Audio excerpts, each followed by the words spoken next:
there is something to be said about embracing the calling of marriage. Okay, so in the book, I call marriage a subjective call. It's a subjective call because it's a union of who's, not a union of what's. So it's two becoming one. You're saying yes to each other personally.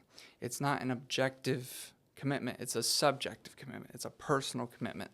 And so and Chris, you touched on this, I was drawn to these things like marriage, the institution of marriage, the call of holiness, and the things in the Bible that God has laid out in the scriptures. I was drawn to that before the accident. Okay, so I had a desire to get married and to become a marriable man, to become a mature, grown, Christ-like, godly young man before I met Chelsea. So, like I said, she knew who all these Hauser people were, but I know you guys decently because of Bryce, Yeah. But I had no idea who she was. But then I started really pursuing and developing a heart for the Lord and a heart for the things of the Lord, which marriage was a thing I believe the Lord wanted me to pursue. And so in doing that, over time, next thing you know, I see her. And she's the first girl I ever dated, last girl, hopefully I ever have a relationship with, because I married her. And the math was pretty simple. It was like, she believes these things. Yeah. And I'm attracted to her.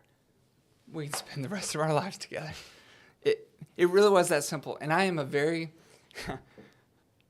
I can't even say that. I can't say I'm a simple person, but because you look at this book and it's like, it's not exactly. You're a complex person. Yeah, but I feel it felt like it was that simple. You could almost call it love at first sight, but it was love with knowledge.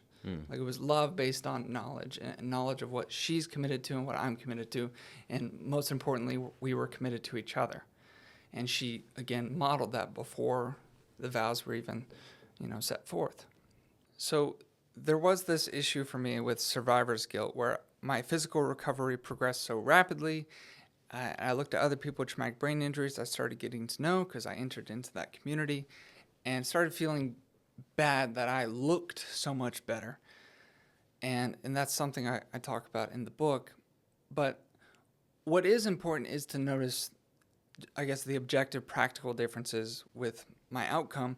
And I credit, again, that proposal to Chelsea because what marriage does is I call it a subjective calling. It's the only subjective commitment humans have because it's not a commitment based on anything objective. There's no, in legal terms, there's no consideration for marriage, at least in the biblical view. You are saying yes to each other, yes to souls, to becoming one. So it's a subjective personal commitment. And so me doing that as a 17-year-old and understanding what I was doing, again, I wanted to get married before I met her. That's very important because people think, oh, you were just young and dumb. And it's like, no, I calculated the prospect of getting married to someone. And I weighed, I wanted to do this. This was something I wanted to do. And I didn't want to do it. It wasn't I saw her and then I wanted to get married. No, I wanted to get married and then I saw her. Do you think wanting to get married then seeing her, like seeing the person, do you think that, I think the critique could be, well, you could have said yes to anybody who fit that criteria, right? Like that's probably like the pushback is like, if you were already eager to get married, that was your goal, then like obviously it would make it easier maybe to find that person versus finding that person and then eventually developing like, I think I can marry. Yeah, and I don't, when I say, it's not that I wanted to get married. It wasn't like, I really need to get married. You mean eventually? I just, like you were I just committed meant to like the idea I of marriage. wanted to become the kind of man that could, a marriable man. Yeah, right. Like I wanted to embrace this character that the scriptures painted of the husband, head of the home, and sacrificing for his wife as Christ does the church, and like loving her and all those things. So, but to secularize this, what I'm saying is marriage calls you outside of yourself.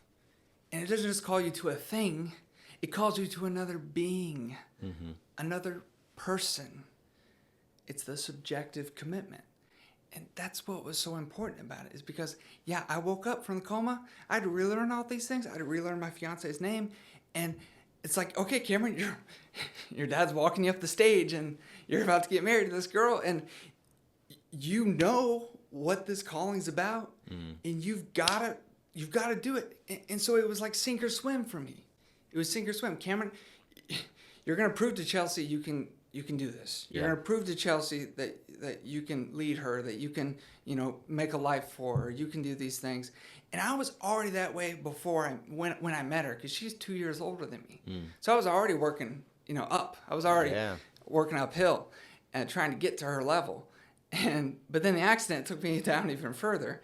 And so now I had to show her that I could lead her, I could, make money for her, put food on the table, and that I could just prove to her that I could do this. Yep. And she believed in me when arguably nobody else really had any reason to believe in me while I was in a coma. Yep. And her father actually was the one who mentioned, we understand if you don't want to be with Cameron anymore, but he said, but I want you to know Cameron's still in there while I was in the coma. Yeah.